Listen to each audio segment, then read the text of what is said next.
자, 지난 영상에 이어서 계속 설명해 보겠습니다. 지난번 영상에서는 Deterministic Tractography 또는 Probabilistic Tractography, 그리고 또 다른 관점에서 Local Tractography, Global Tractography의 방식으로 우리가 스트림라인을 추출을 했습니다. 그게 실제 3차원 곡선이든 아니면 어떤 확률적인 형태의 디스트리뷰션을 구하든, 어쨌든 그 실제 두 지점을 얼마나 연결하고 있는지에 대한 정보를 우리가 이제 추출을 하게 됐는데요. 이번 영상에서는 그렇게 해서 우리가 스트림라인 또는 트랙을 추출하고 나면 어떤 류의 분석 또는 이제 비교가 가능하냐에 대해서 좀 살펴보도록 하겠습니다. 우리가 지난 시간에 트랙토그래피를 통해서 실제 신경망이라는 것을 리컨스트럭션을 하고 나면 얻는 그 최종 결과물 아웃풋을 두 가지로 구분해서 생각해 볼 수 있는데요. 첫 번째는 원디멘전al 형태로 추출되는 결과물, 즉 3차원 곡선이죠. 3차원 곡선은 3차원에 존재하는 원디 1차원 어떤 엔티티가 됩니다. 그래서 얘는 디터미니스틱 방식으로 추출되는 결과물이죠. 얘는 우리가 어떻게 생각해 볼 수 있냐면은 maximum a posterior pathway라는 방법으로 생각해 볼 수 있습니다. 왜냐하면 왜 maximum이냐, 우리가 디터미니스틱 방법은 프린시플 디퓨전 디렉션 하나만 계속 따라가죠. 그래서 맥시멈 확률을 가지고 있는 방향 하나만 따라가서 결국은 원디멘저널 형태의 곡선을 우리에게 주는 것이기 때문에 이 텐서라는 게 결국 어떤 확률 분포를 수학적으로 모델링하는 것이라고 하면 이런 이제 사후 확률, 즉 신경망이 놓여져 있을 사후 확률을 가장 맥시멈으로 높여주는 그 방향 하나만 따라가게 되고, 그러다 보니까 그 최종 결과물인 곡선은 maximum a posteriori pathway가 됩니다. 흔히 우리가 줄여서 MAP pathway라고 이야기를 하게 되고요. 3D 형태로 나오는 것은 얘는 이제 probabilistic tractography의 결과물입니다. 그래서 probabilistic tractography는 앞에서 설명드린 것처럼 어떤 한 지점에서 시드를 주었다고 가정을 하면 나머지 모든 복셀 위치에서 그 시드로부터 스트림라인이 얼마나 많이 연결되어질 수 있는지에 대한 확률 값을 저장을 하게 되죠. 그래서 3차원 볼륨 형태로 우리가 트랙토그래피 아웃풋이 나오게 됩니다. 그래서 그건 이제 3D 형태로 나오게 되는 것이고요. 이런 형태의 리컨스트럭션, 우리가 신경망을 추출해서 구했다고 하면 실제로 그 트랙을 따라가면서 어떤 디퓨전 메저를 비교할 것이냐, 결국은 우리가 지난 시간에 말씀드렸던 것처럼 이 텐서를 구하고 나면 구할 수 있는 여러 가지 디퓨전 메저들이 있었죠. FA 밸류나 MD 밸류, RD, AD 밸류, 이런 것들을 우리가 다 그 트랙을 따라가면서 실제로 비교해 볼 수 있습니다. FA 밸류는 프랙셔널 아니스트로피라고 해서 텐서가 얼마나 뾰족하게 한쪽 방향으로 길게 나와 있느냐, 그래서 아나이스트로피한 정도를 주는 것이고요. MD는 민값, 즉 세 개의 아이겐 밸류의 민값, 얘는 레디얼 방향으로의 디퓨전 값, 얘는 엑시얼 방향으로의 디퓨전 값, 이런 것들을 우리가 이제 다 텐서로부터 구할 수 있는데, 그 텐서로부터 구한 그런 값들을 트랙, 우리가 추출한 그런 스트림라인에 프로젝션을 시켜서 실제로 비교 분석할 수 있습니다. 우리가 패스웨이를 구했으면 이 패스웨이 위에서 이런 이제 디퓨전 메저들을 평균을 취할 수도 있고요. 또 하나는 여기 보시면 이제 패스웨이의 웨이티드 에버리지를 구한다라고 되어 있는데, 예를 들면 브레인이 이렇게 있으면 이 영역과 이 영역을 연결하는 스트림라인이 얼마나 몇 개가 있는지 우리가 디터미니스틱을 했다고 가정하면 그 확률값이, 그 스트림라인의 개수가 나올 것이고요. 프로바빌리스틱 트랙토그래피를 했다고 하면 그 확률값이 나오겠죠. 근데 그 확률 값에다가 이 스트림라인 위치별로 우리가 FA 밸류 같은 거를 계산할 수 있겠죠. 왜냐하면 그 스트림라인 중간중간 위치별로 텐서가 다 있으니까. 그럼 그 FA 밸류를 요 연결된 정도에다가 웨이트를 주는 겁니다. 그래서 예를 들면 이 위치와 이 위치를 스트림라인 3개가 연결하고 있는데 그 3개가 연결하고 있더라도 중간에 FA 밸류가 굉장히 큰 값으로 3개가 연결하고 있는 거하고 FA 밸류가 작은 값으로 3개가 연결하고 있는 거하고는 좀 차이가 있겠죠. FA 밸류가 그냥 큰 값으로 3개가 연결하고 있다라는 얘기는 스트림라인이 3개가 지나고 있지만 그 FA 밸류가 크니까 그 신경망이 방향이 컨시스턴트한 정도나 아니면 마이리네이션 된 정도가 굉장히 일관성 있다 또는 이제 스트롱하다 라고 이야기할 수 있고요. 똑같이 스트림라인 3개가 연결하고 있으나 FA 밸류가 작은 정도로 연결하고 있다면 그냥 고만고만하게 또는 겨우겨우 3개가 연결하고 있는 이제 그런 형태를 띠고 있는 거죠. 그래서 와이트매터의 신경망에 의한 커넥션의 어떤 정도를 우리가 FA 밸류 웨이트를 가중치를 줌으로 인해서 비교할 수 있는 그런 장점이 있습니다. 얘는 이제 확률 분포에 웨이트를 줄 수 있는 방법이고요. 얘는 MAP, 즉 Deterministic Tractography를 통해서 나온 그 MAP 패스웨이의 에버리지를 취할 수도 있고, 아크 랭스라는 것은 뭐냐면은 곡선이 있으면 그 곡선의 실제 길이를 아크 랭스라고 합니다. 그래서 아크 랭스 곡선의 이 길이별로 우리가 디퓨전 메저들을 입혀서 비교할 수 있습니다. 자, 요 마지막 이야기는 좀 더 자세하게 설명을 해보면 우리가 이제 뇌에서 이 위치와 이 위치를 연결하는 어떤 스트림라인을 이렇게 구해서 정상인과 여기 보시면 이제 헌팅턴 디지즈라고 어떤 지네틱 디소더의 일부분인데요. 이런 이제 퇴행성 뇌질환의 환자를 비교를 하겠다. 근데 정상인 같은 경우는 이 스트림라인을 따라가면서 여기 보시면 mean FA라고 해서 이 스트림라인을 따라가면서 내가 FA 밸류 같은 것들을 다 샘플링을 해서 계산할 수 있는데 그 스트림라인을 따라가면서 FA 밸류를 비교를 했더니 초록색이 정상인이고 붉은색이 환자군입니다. 그런데 이제 값이 하나만 있는 게 아니라 레인지로 존재하는 이유는 정상인 뭐 50명, 환자 80명을 이제 통계적으로 비교 분석하는 거를 생각하시면 되겠습니다. 그래서 보시면 초록색이 이 위치에서는 환자군보다 약간 큰 FA 밸류를 가지고 있고요. 마찬가지로 이 위치에서도 좀 크고 이 위치에서 좀 크죠. 근데 이 두 개의 값의 분포가 차이가 나는 정도가 굉장히 크면 그러면 우리가 통계적으로 유의미하게 다르다라고 이야기할 수 있습니다.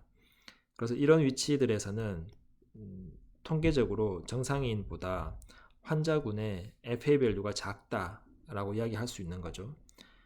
FA 밸류가 그 위치에서 작다라는 얘기는 환자군에서 FA 밸류가 작으면 신경망이 한 방향으로 일관성 있게 놓여져 있지 않을 가능성도 있고, 여러분들 그 지지난 시간에 제가 또는 이제 디퓨전 웨이티드 MR 이미지를 할 때 거의 첫 시간 정도에 이 디퓨전 텐서에 영향을 미치는, 그러니까 물 분자의 운동 방향에 영향을 미치는 여러 가지 팩터들에 대해서 설명을 드렸죠. 그래서 그 팩터들을 잘 기억을 해 주면 좋겠다라고 말씀을 드렸었는데 이 파이버의 오리엔테이션의 컨시스턴시, 그리고 피복의 어떤 정도, 그러니까 마이리네이션 된 정도, 그리고 이 파이버의 트랙의 레디어스, 굵기나 아니면 파이버의 덴시티, 이 모든 것들이 다 영향을 미칠 수 있죠. 그래서 그런 것들에 의해서 이 FA 밸류가 작아지는 것입니다. 그러니까 다르게 표현하면 환자군에서 이 신경망의 이 위치에서 디퓨전 메저의 값이 나빠졌다 또는 비정상적이다 라는 이야기를 할 수 있는 거죠. 마찬가지로 또 다른 신경망에서는 이런 위치에서 차이가 나는 이제 그런 현상들을 볼 수 있습니다. 그래서 좀 요약을 해서 말씀을 드리면, 내가 신경망을 추출하고 난 다음에 그 신경망 추출한 그 위에서 디퓨전 메저들을 계산하게 되고, FA 밸류나 MD 밸류나 이런 것들을, 그걸 우리가 신경망 위에서 정상군과 환자군을 비교함으로 인해서 어느 위치에서 환자군이 어떤 변화를 보였는지를 밝힐 수 있는 그런 이제 방법이 되겠습니다. 또 다른 이그젬플로 보시면, 여기서 보시는 것처럼 내가 뇌에서 뭐 CST와 같은, 이게 콜티코 스파이널 트랙이라고 해서 운동신경과 연결되어 있는 트랙입니다. 그래서 이게 이렇게 척추까지 내려가는 이런 신경망이고요. 싱귤럼, 아까 말씀드린 것처럼 좌우 방구를 연결하는, 그리고 이제 ILF 또는 언시네트 파스큘러스 같은 이런 형태의 신경망이 있는데요. 이런 것들을 추출하고 난 다음에 아까 말씀드린 것처럼 정상군이나 환자군을 비교할 수 있는데요. 요 이그젬플에서 보여드리는, 요 밑에서 보여드리는 것은 정상군하고 혈관성 치매 환자들을 비교한 결과입니다. 그래서 여기 붉은색으로 표시되어 있는 이런 위치들에서 혈관성 치매 환자들이 정상인에 비한 디퓨전 메저 입장에서 감소하는, 즉 비정상적인 디퓨전 메저를 보이고 있는 그런 위치를 내가 통계적으로 비교한 결과입니다. 여기 보시는 것처럼 붉은색으로 표시된 것이 다 환자군에서 정상인에 비해서 떨어져 있는 기능이, 그런 이제 결과들을 보여드립니다. 마찬가지로 여기에서 제가 보여드리는 것은 정상군과 환자군을 비교를 할 수도 있고요.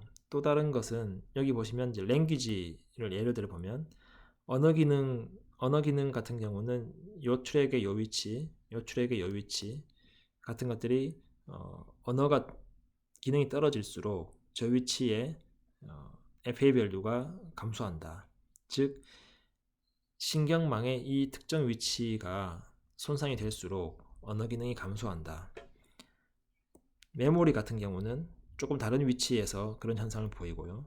우리가 특정 인지 기능 같은 경우는 좀 다른 위치죠. 그래서 신경망의 어느 위치가 손상이 될수록 우리 뇌의 언어 기능이나 아니면 어텐션, 주의 집중이죠.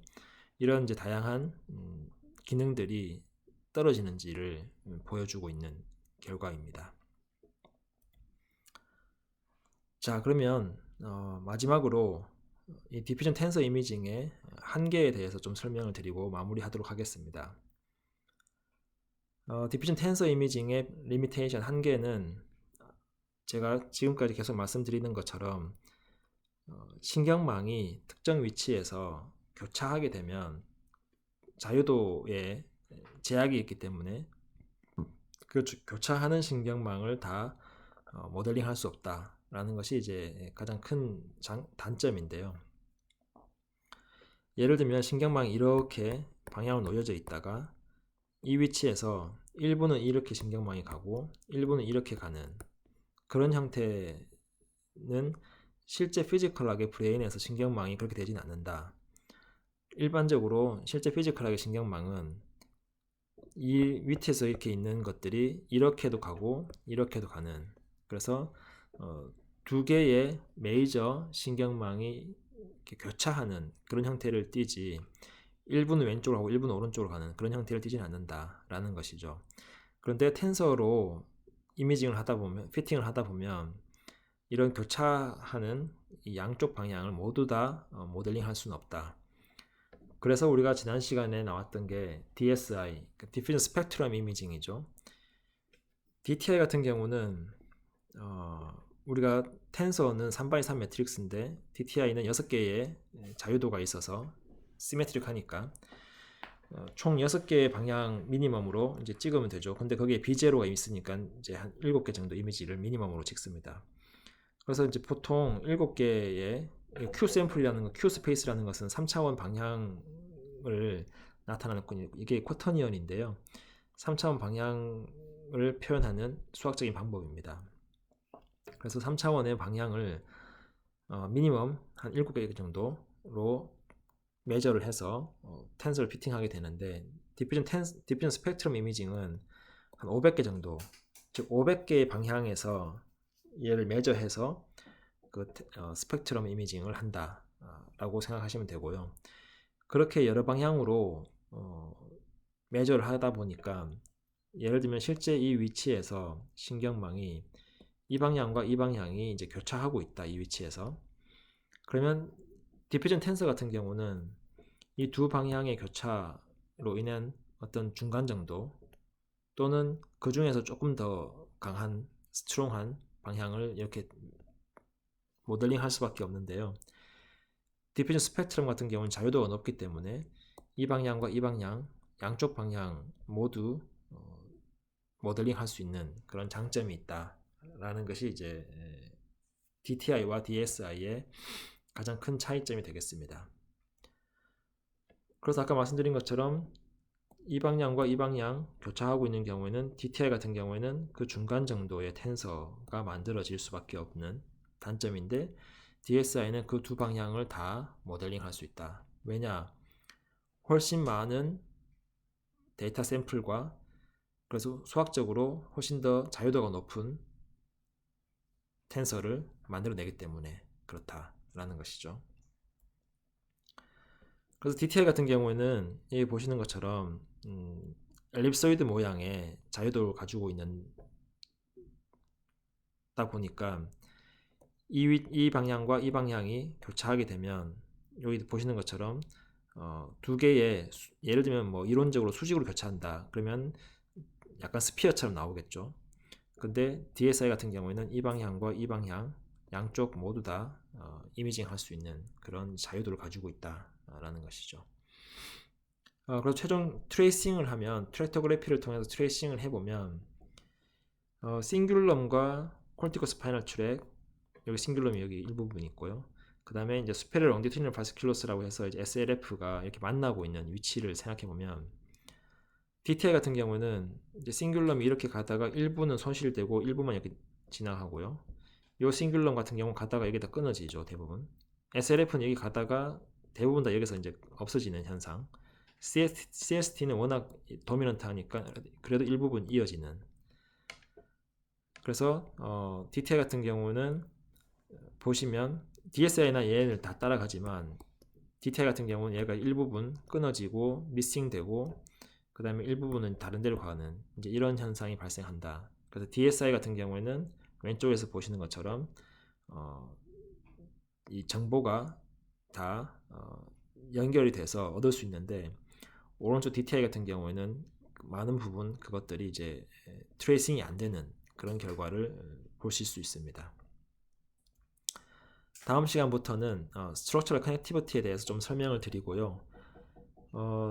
아마도 이 다음 시간에는 여러분들이 디터미니스틱 트랙토그래피를 실제로 실습을 해보면서 숙제를 하게 되는 과정을 거치게 될 겁니다. 그래서 공지사항을 잘 확인하시고 그걸 확인해 보시면 좋겠습니다.